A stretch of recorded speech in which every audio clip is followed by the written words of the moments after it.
Olá, graça e a paz a todas vocês, queridas irmãs da comunidade cristã em Ribeirão Preto e também a cada uma das mulheres que está participando da edição 2020 da Conferência Cura.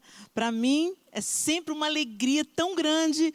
Infelizmente, esse ano a gente não pode estar próximas, juntinhas aí, mas graças a Deus pela tecnologia que nos aproxima hoje e que torna possível nós buscarmos juntas daquilo que Deus tem para liberar sobre nós nesse ano tão desafiador que está sendo 2020. E nós queremos também que o Senhor não perdeu o controle em absolutamente nada. O Senhor é soberano, o Senhor não está medindo forças com o inimigo das nossas almas, nem tampouco com os governantes dessa terra, mas nós cremos plenamente no poder, na soberania do Senhor, na soberania da sua palavra, e nós cremos que o Senhor vai nos dirigir em cada passo nesse novo ano que está se encerrando, nesse ano que está se encerrando, e no novo ano que está vindo aí, também com muitas interrogações, uma incógnita, mas contudo, para nós aqui que cremos no poder de Deus,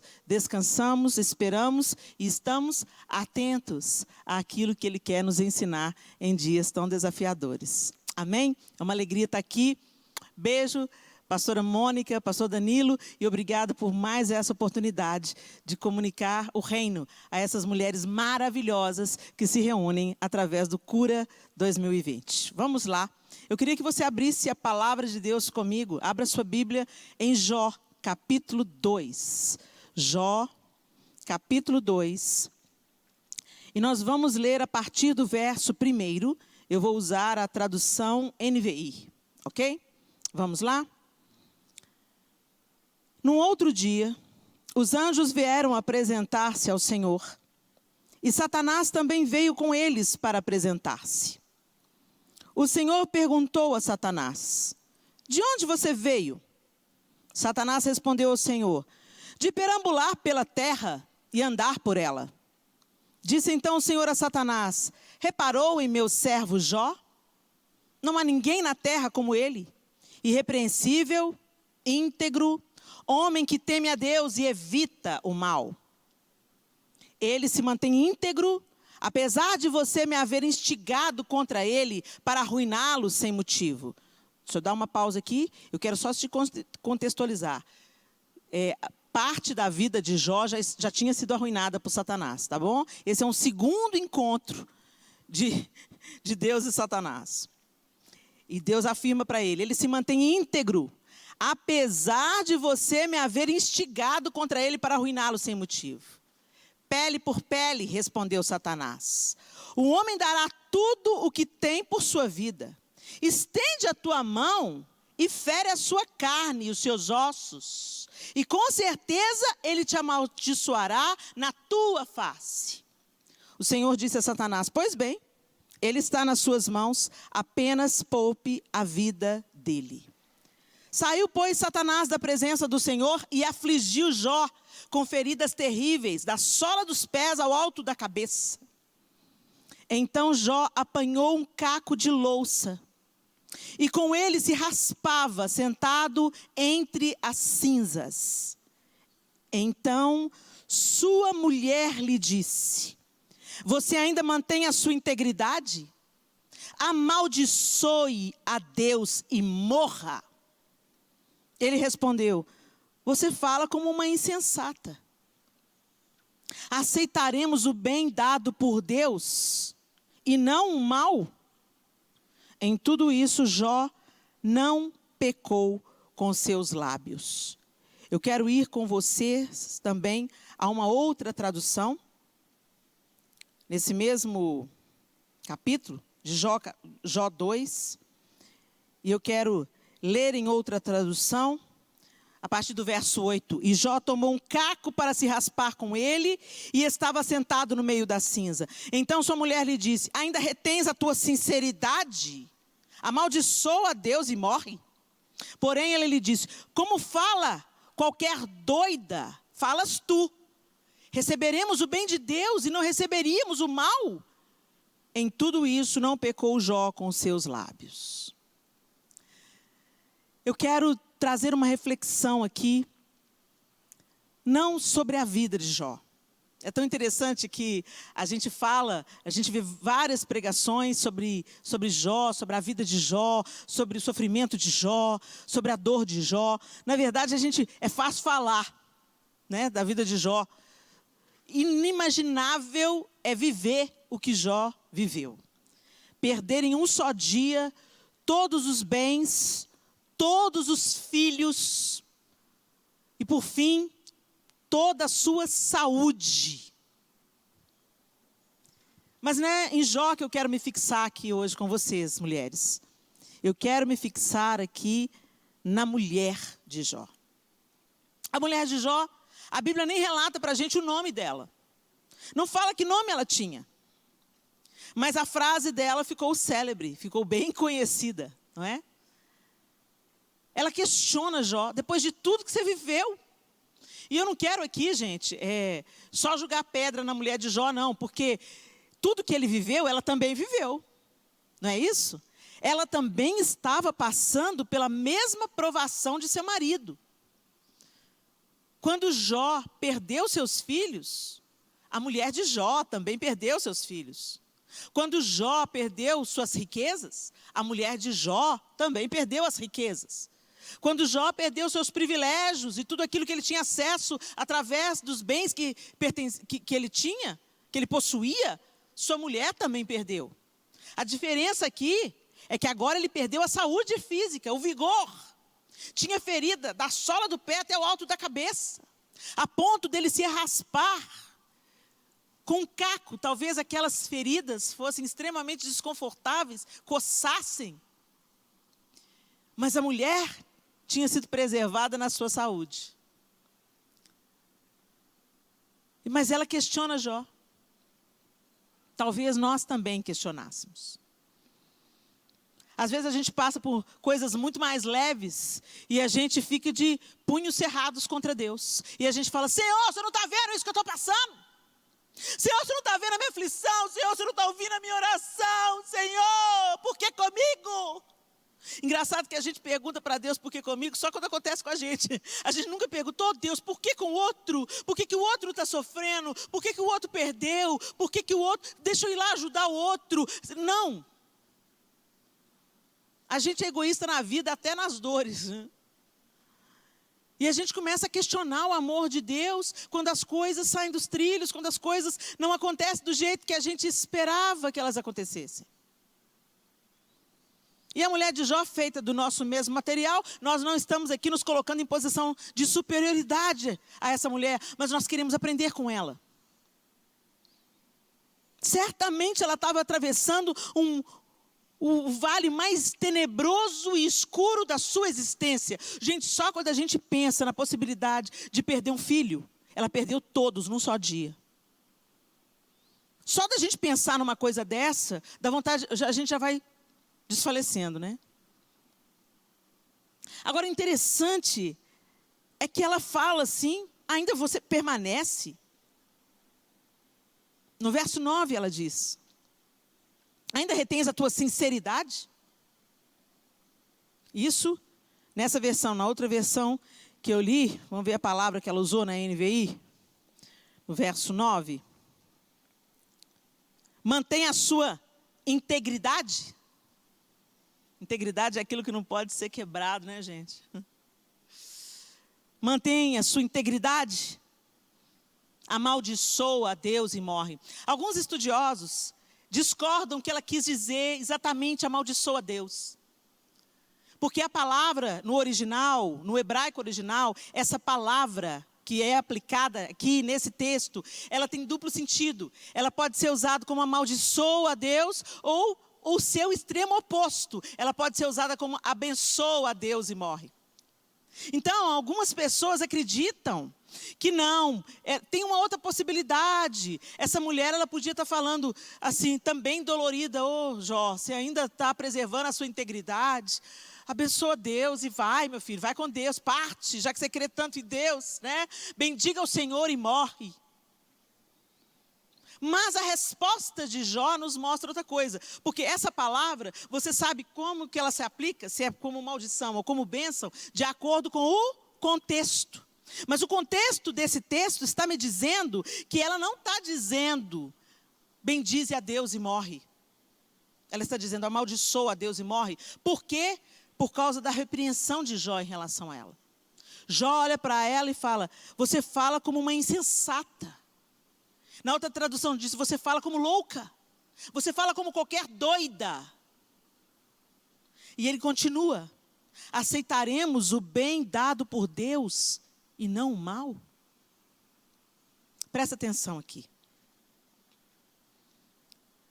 Ela recebeu bênçãos de Deus. O texto bíblico diz que Jó era um homem temente a Deus.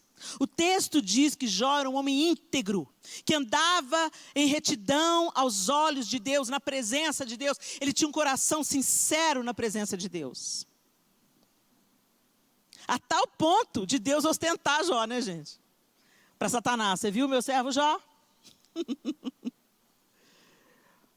Era um homem reto, era um homem íntegro. E certamente ela e os filhos deles se beneficiavam de Jó ser um homem íntegro e reto diante de Deus.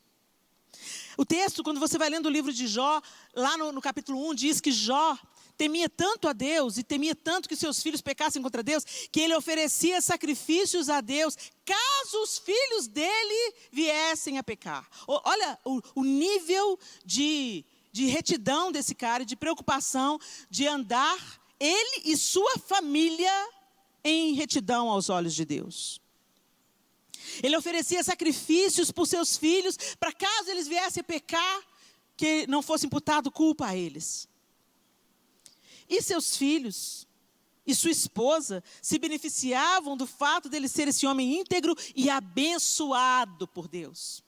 Então, certamente, como o livro descreve que ele tinha muitas riquezas, tanto seus filhos e filhas, quanto sua esposa, se beneficiavam desse ganho, se beneficiavam dessas riquezas. Aquela vida, naquele contexto, era uma vida difícil, cheia de desafios. Não é uma vida como a gente tem hoje, com água encanada, com tantas facilidades, com máquina de lavar, louça, roupa, máquina de secar. Não, gente, era um tempo onde as coisas eram serviço braçal, muito trabalho, não tinha geladeira, não tinha fogão. Vai lembrando, vai só pensando nisso aí. Mas, certamente, a mulher de Jó não era uma mulher tão sacrificada como as mulheres da época. Por quê? Porque ela se beneficiava de suas riquezas, que poderiam prover para elas servos e servas. Ela era abençoada, gente. Ela era abençoada. A primeira bênção dela, ela tinha um marido que temia Deus. Isso é uma grande bênção. Um homem temente a Deus. Eu não estou falando de religião aqui não, gente. Eu não estou falando de religião. Eu estou falando de um homem que teme a Deus. Tem mulheres que estão dentro da igreja hoje e falam assim, pois é, Helena, me encosto esse meu marido. Meu marido é uma luta. Tem 10 anos que eu oro por ele, ele não converte. Mas se for fazer um parecer entre os cônjuges, o não crente está dando mais testemunho, é mais dedicado ao casamento e é mais exemplar do que a que está dentro da igreja. Quen, quen, quen, quen.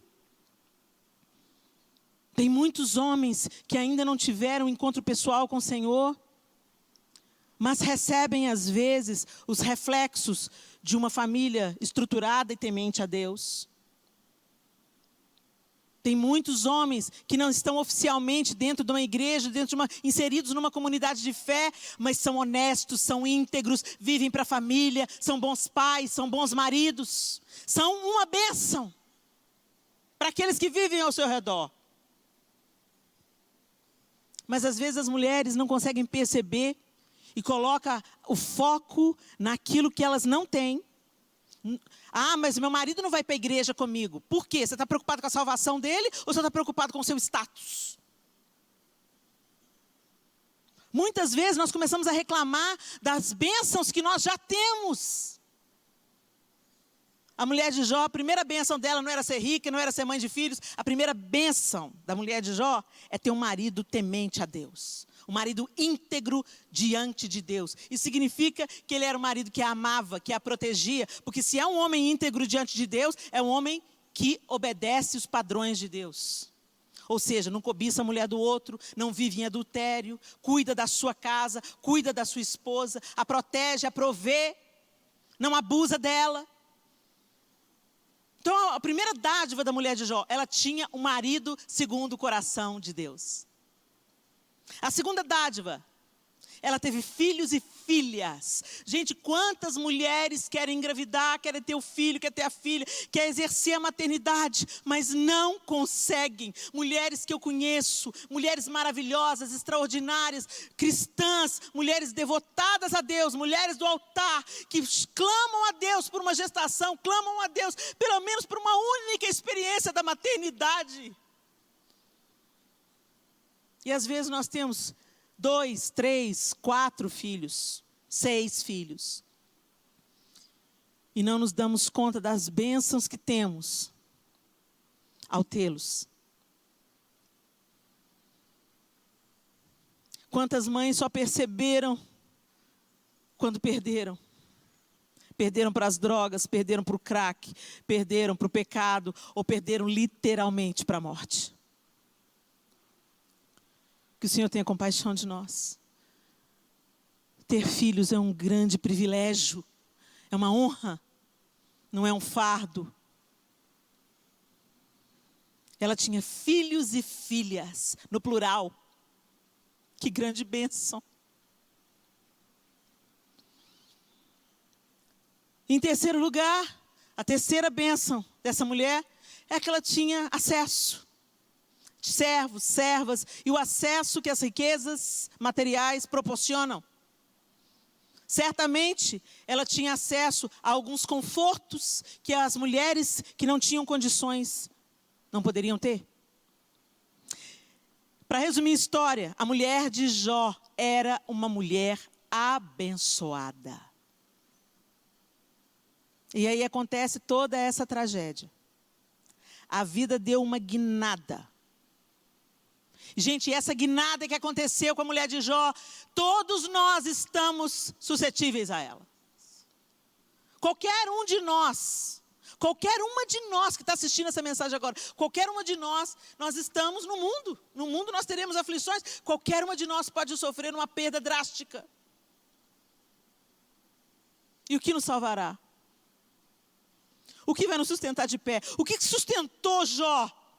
O que sustentou a integridade de Jó? Gente, eu acho tão tremendo isso, porque no final do livro, Jó diz assim: antes eu te conhecia de ouvir falar, mas hoje os meus olhos te contemplam. Uau! Se só de ouvir falar de Deus ele era mantido íntegro. Imagina que upgrade que esse homem ganhou. Depois de passar por esse vale profundo que ele atravessou,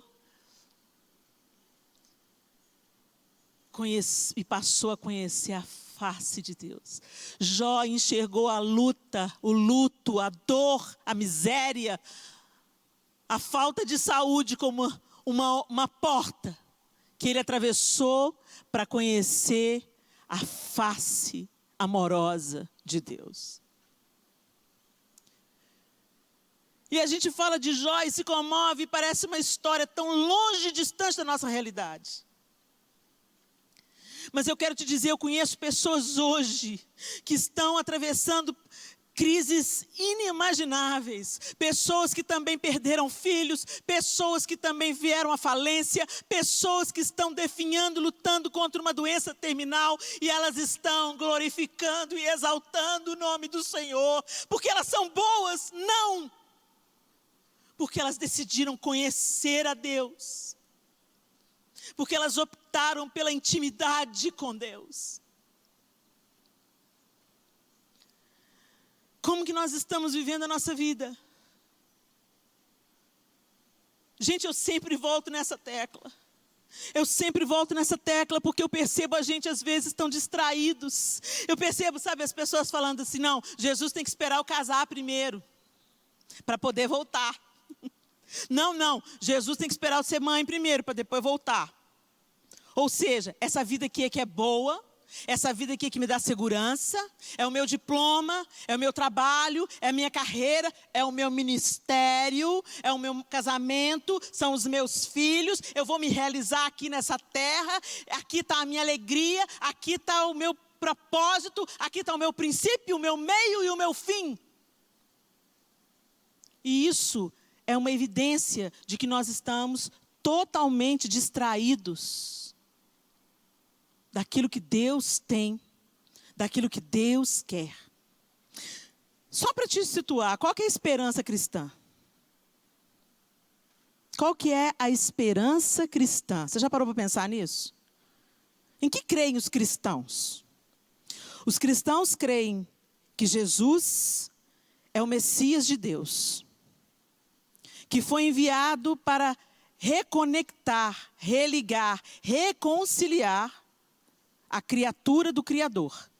E não apenas a criatura do Criador, mas também apresentar à raça humana um Deus que não é apenas Criador, mas um Deus que é Pai.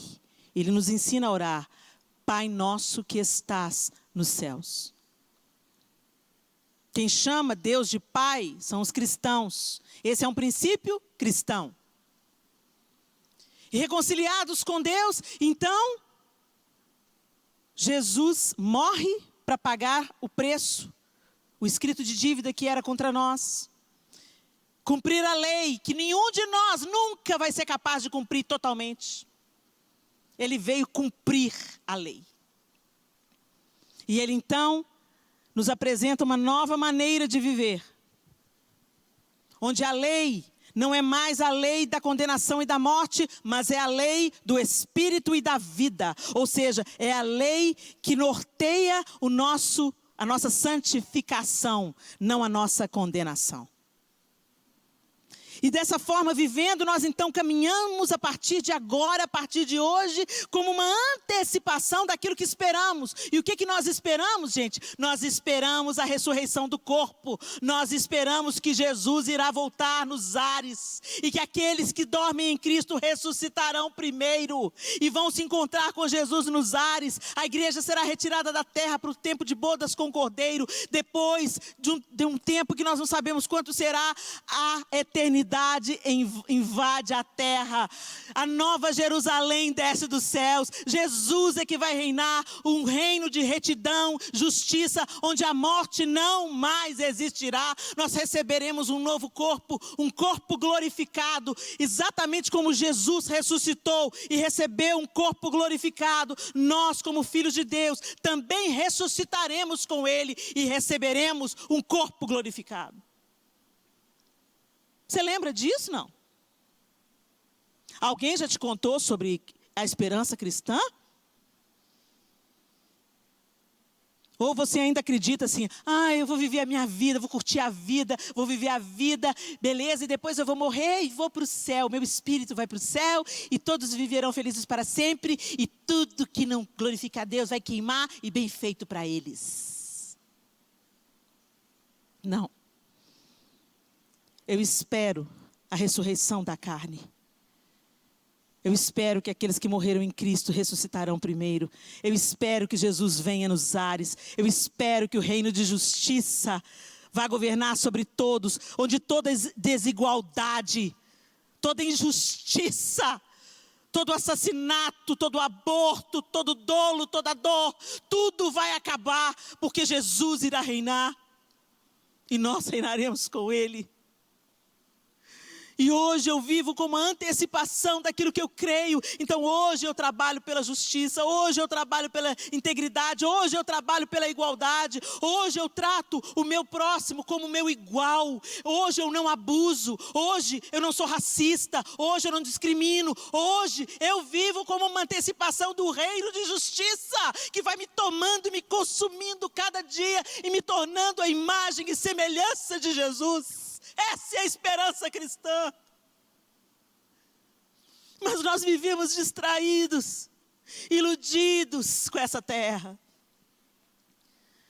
Vivemos buscando aquilo que Deus não busca. Vivemos idolatrando aquilo que o Senhor despreza.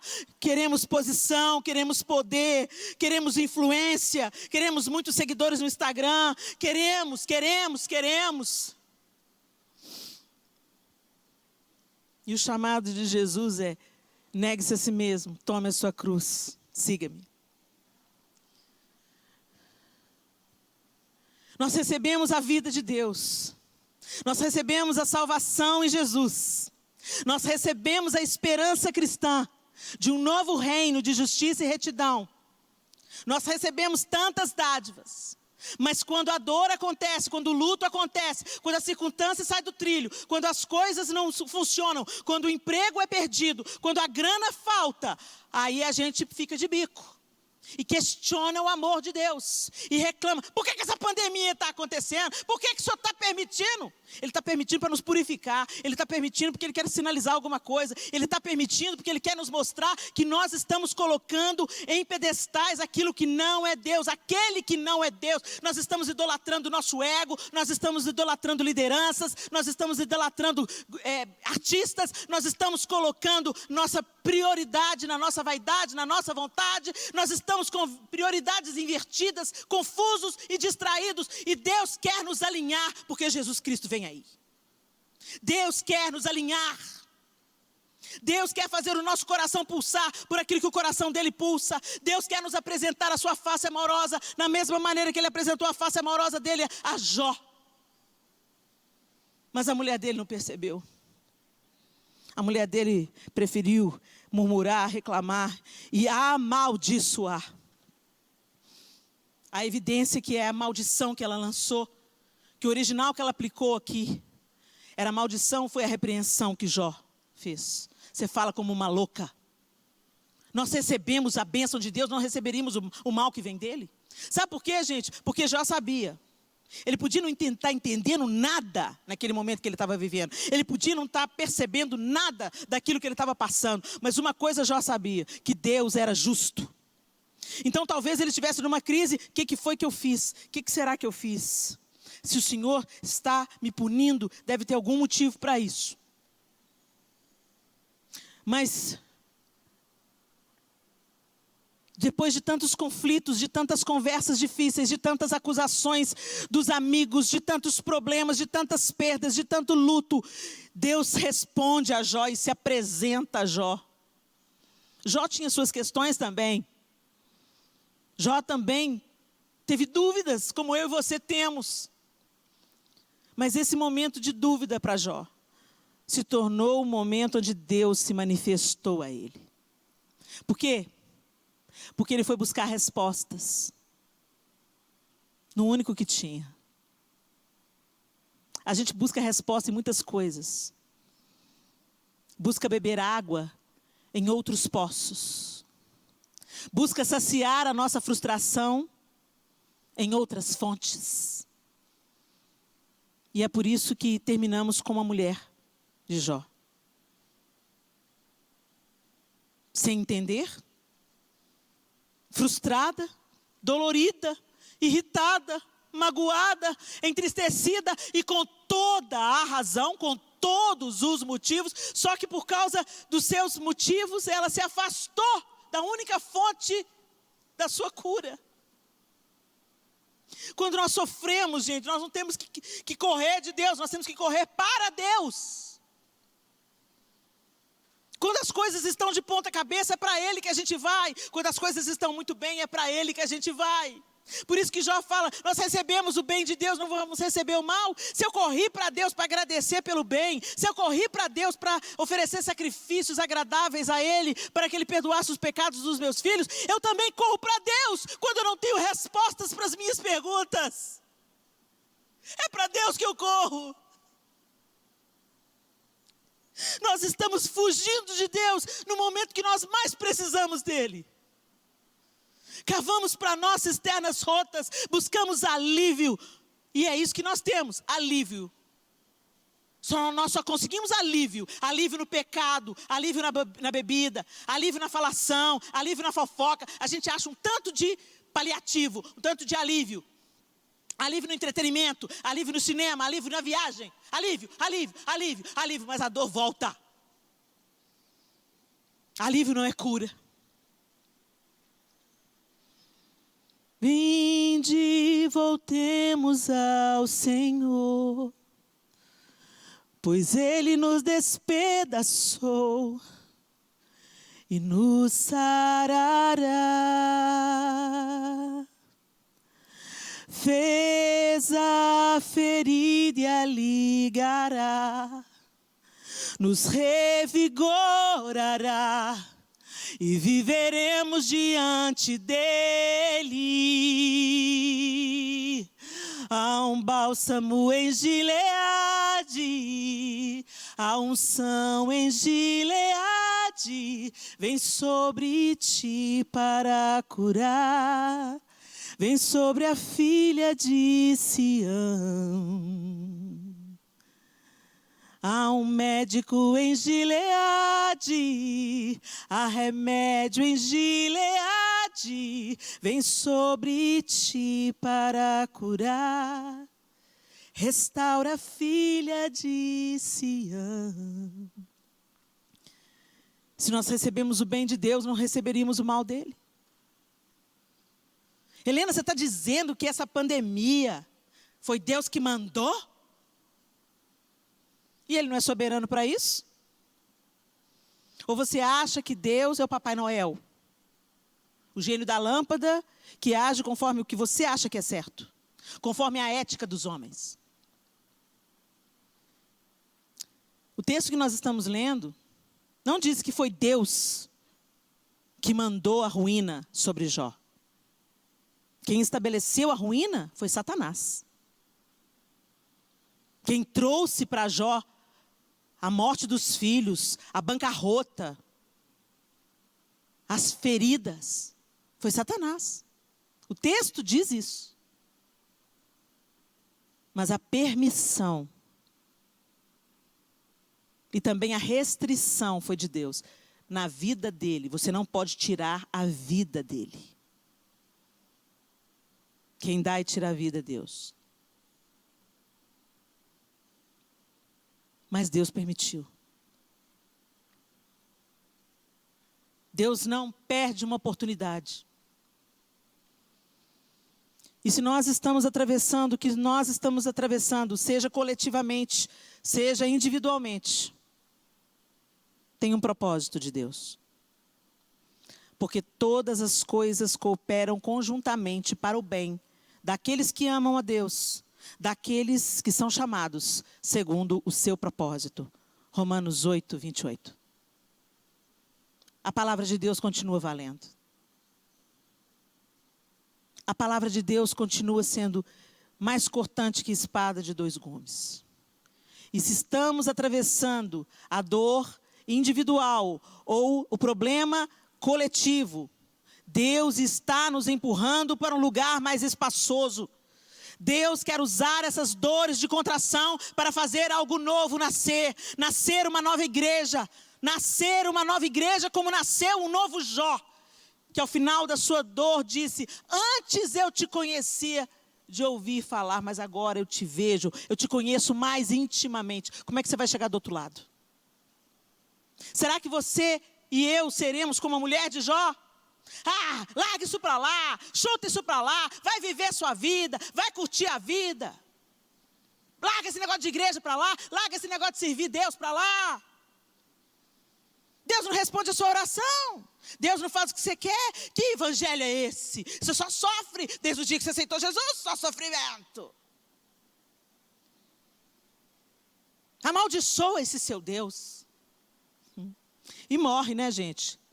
Porque o que o mundo está chamando de vida e fora hoje, viver a vida, curtir a vida, é caminho de morte. Como a palavra de Deus diz, há caminhos que ao homem parecem ser bons, mas no final são caminhos de morte. A palavra é o nosso farol. Voltemos ao Senhor. Vinde, voltemos ao Senhor. Pois Ele nos despedaçou e Ele nos sarará. Não se afaste da única fonte de vigor, de vida e de recomeço que é o Senhor. Aquela mulher foi vencida pela sua dor, sucumbiu. Mas Jó, você está falando como uma insensata. Nós recebemos o bem de Deus, não receberíamos o mal? A gente quer só o colo de Deus, mas não quer a vara? A gente quer só o amor de Deus, mas não quer a correção e o ensino? A gente quer só um pai que diz sim, mas não quer um pai que diz não e dá limite por nos amar, justamente por nos amar? Deus é o pacote completo. A vida flui dele. E ele já provou o seu amor. Um amor gracioso, um amor que nós não merecemos. Um amor que nós não podemos fazer nada para merecer. Um amor que nós não poderíamos conquistar. Um amor que é nos oferecido gratuitamente. Através do sacrifício de Jesus que nos reconciliou com o Pai. Em nome de Jesus. Não fuja da sua única possibilidade de cura. Ah, mas a igreja está com muito problema. Sempre teve, querido. E quanto mais o tempo passa, piora. Sabe por quê? Porque o homem que não se ajunta com Deus se divorcia dele. O homem que não está se santificando mais, a mulher que não está se santificando mais, está se sujando mais. Nós estamos vivendo esses dias.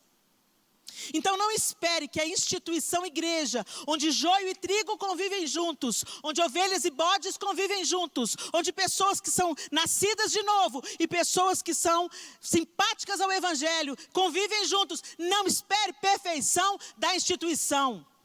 Mas eu quero te dizer, a igreja está se aperfeiçoando, a igreja está se adornando, a igreja está se embelezando para as bodas, e você sente o cheiro da igreja onde ela passa, onde a viúva é acolhida, onde o órfão e o necessitado são sarados, mas não esperando promoção, não esperando a missão integral, que acaba se baseando na mesma vaidade do ser humano, de se achar justo nas suas próprias pernas e capacidades.